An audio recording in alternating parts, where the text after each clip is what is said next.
Good evening, and welcome to your global news update. In tech, Microsoft's shares are down despite record AI spending as revenue growth fell short of expectations.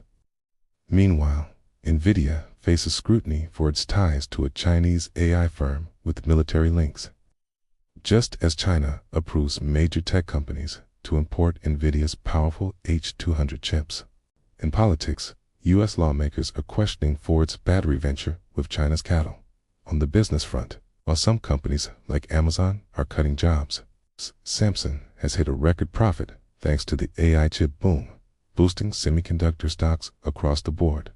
In sports, the 2026 Winter Olympics in Milan are just over a week away.